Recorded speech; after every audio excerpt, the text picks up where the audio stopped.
बचपन से ही दिखने में सुंदर नहीं थी, लेकिन अमीर बाप की बेटी सृष्टि पर उसकी माँ जान छिड़कती। मेरी बेटी कितनी प्यारी है, भगवान सबको सृष्टि जैसी बेटी दे। सृष्टि धीरे धीरे बड़ी होती है। एक दिन सृष्टि की सहेली कहती है, तू दिखने में कितनी अजीब सी है, लेकिन मैं जानती हूँ हम सब में सबसे अच्छी शादी तो तेरी ही होगी। तेरे पापा अमीर जो हैं। और बता नहीं सकते यार, दहेज तो हर कोई देता है, ये क्या ज्यादा ले जाएगी अपने पति के लिए? अरे बड़े शहर में कोठी है इसके पापा की। अरे पापा की है ना, कौन सी इसकी है? इसकी होती तब तो कोई भी लड़का इससे शादी कर लेता। अरे पापा की मतलब पापा की है तो मेरी ही है ना?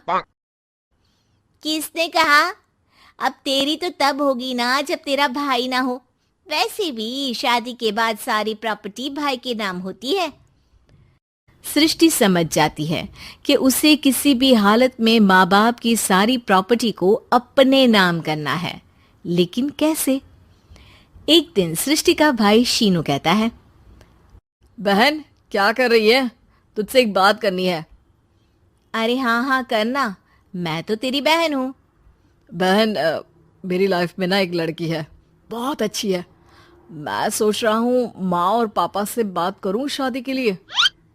सृष्टि को समझ में आ जाता है कि भाई की शादी होते ही भाभी उसे एक दिन भी घर में बर्दाश्त नहीं करेगी। क्या बात है भाई, बताना कौन है वो? यार वो बहुत अच्छी लड़की है, पढ़ी लिखी है, मेरे साथ जॉब भी करती है। बस एक प्रॉब्लम है। प्रॉब्लम? क्या प्रॉब्लम है भाई?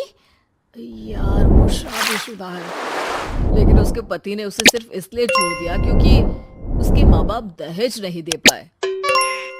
सृष्टि ये सुनकर न जाने क्यों खुश हो जाती है। अरे भाई तो क्या हुआ, लड़की तुझे तो पसंद है ना? शीनू को लगता है कि बहन उसे समझ रही है। वो इस बात से अनजान होता है कि उसकी बहन की मंशा पूरा घर हड़पने की है। सृष्टि अपनी माँ से कहती है, मम्मी मुझे तो बहुत चिंता है। पता है शीनू क्या कर रहा है? अरे क्या कर रहा है?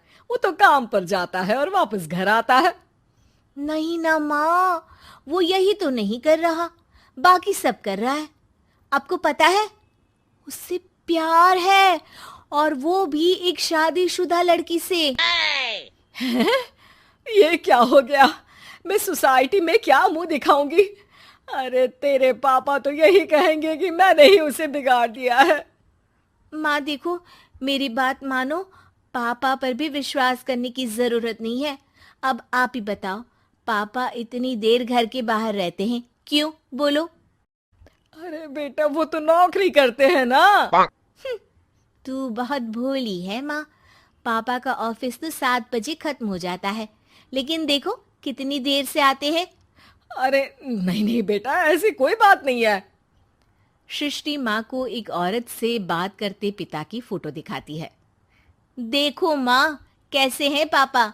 मैं ना कहती थी कि पापा सही नहीं है। मैं तेरे पापा से बात करूंगी, दे फोटो मुझे। ओ माँ, वो तो डिलीट हो गई। लेकिन चल, तूने तो देख लिया ना। पापा से बाद में बात कर लेना, और हाँ, मेरा नाम बिल्कुल मत लेना। हाँ माँ। अब क्या था, सृष्टि के माँ और पिता के बीच झगड़ा होना शुरू हो जाता है। सृष्टि के मन में क्या चल रहा था कोई नहीं जानता था। एक दिन, माँ सृष्टि के लिए एक लड़का देखा है, वो लोग शाम को उसे देखने आने वाले हैं। और हाँ माँ, एक खुशखबरी, मैं और पापा मिलकर एक नया बिजनेस ट्राई कर रहे हैं। शाम को लड़का आता है, सांवले रंग का। सृष्टि को तो बिल्कुल भी पसंद नहीं आता। लड़की की माँ कहती है, लड़की का चेहरा तो कोई खास नहीं, लेकिन अगर मेरे बेटे को आप लोग सेटल कर दें तो मैं उसकी शादी आपकी बेटी से करवा दूं। सृष्टि को लड़का बिल्कुल पसंद नहीं था। उसे भाई पर गुस्सा आ जाता है। लड़के वालों के जाने के बाद कहती है, माँ देखा, शीनू मेरे लिए कैसा लड़का लेकर आया। न दिखाने लायक न सुनने लायक, सेटल भी नहीं, वो भी हम करे।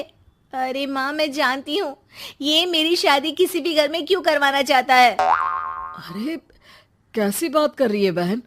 तूने तो देखा ना, लड़के को मैंने ही मना कर दिया तुझसे शादी के लिए। जिसने लड़का बताया था उसने उसकी बहुत तारीफ की थी। बात आई गई हो जाती है, लेकिन सृष्टि का मन शांत नहीं होता। क्या करूँ, कुछ समझ में नहीं आ रहा। मेरी शादी हो गई तो ये लोग पूरी प्रॉपर्टी शीनू के नाम कर देंगे। मेरे हाथ तो कुछ लगेगा ही नहीं। तभी सृष्टि को आइडिया आता है। वो किसी वकील को फोन करती है। जी देखिए, अगर आपके मम्मी पापा का तलाक हो जाता है तो आपके पिता की आधी प्रॉपर्टी आपकी माँ के नाम हो जाएगी। फिर उसे वो किसी को भी दे सकती है। सृष्टि अब माँ को बेटे के खिलाफ भरती है। माँ, शीनू पर नजर रखा करो। वो जिस लड़की के प्यार में है ना, वो शादीशुदा है।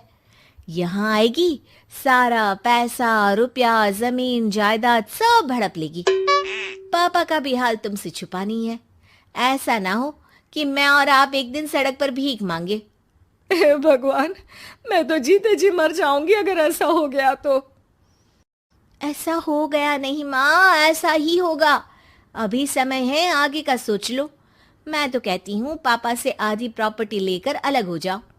पापा की आधी प्रॉपर्टी भी हम लोगों को अगर मिल जाती है ना, तो अगले 7 जन्म सफल समझो।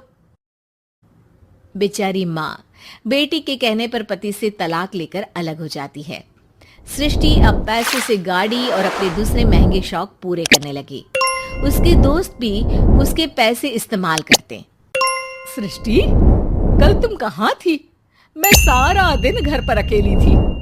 तो मैं क्या करूं? मैंने ठेका तो नहीं लिया है ना तुम्हें संभालने का।